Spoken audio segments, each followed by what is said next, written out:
Hi. எல்லா வீடியோவையும் தள்ளி விட்ட மாதிரி இந்த வீடியோவை தள்ளி விடாதீங்கங்க. ஒரு தாயோட கொந்தளிப்பை நான் பேசிக்கிட்டு இருக்கேங்க. சட்டம் கடுமையானால் குற்றம் குறையுங்க. ஒரு ஒரு கொலை நடந்துச்சா தமிழ்நாட்டில்?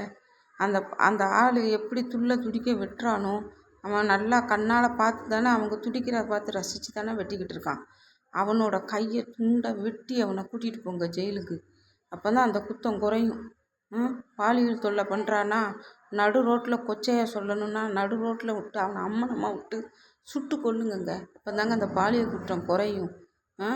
கொலை பண்ணுறது குறையணும்னா அவனை இங்கேருந்து கூட்டிகிட்டு போய் மாப்பிள்ளை மாதிரி ஜெயிலுக்குள்ளே கொண்டு போய் போட்டு நல்லா சாப்பாடை கொடுத்து அவனை 4 வருஷமோ 8 வருஷமோ கழித்து அவனை வெளியே அனுப்பாதீங்க.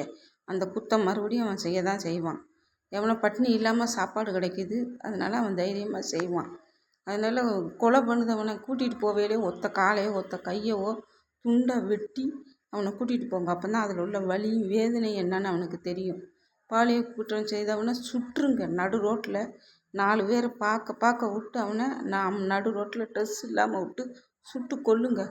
அப்போ தான் அந்த குற்றங்கள்லாம் குறையும்.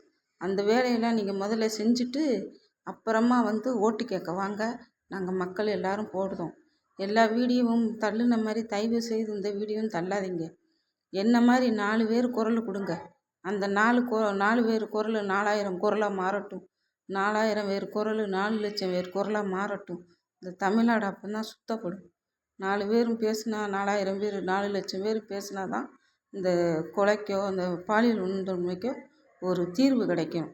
அதனால் இந்த வீடியோவை 4 பேருக்கு ஷேர் பண்ணுங்கள். 4 பேர் 40 பேரை பார்க்கட்டும், 40 பேர் 4000 பேரை பார்க்கட்டும், 4000 பேர் 4 லட்சம் பேரை பார்க்கட்டும். பார்த்து எல்லோரும் குரல் கொடுத்தா தான் இந்த குற்றங்களுக்கெல்லாம் ஒரு நீதி கிடைக்கும்.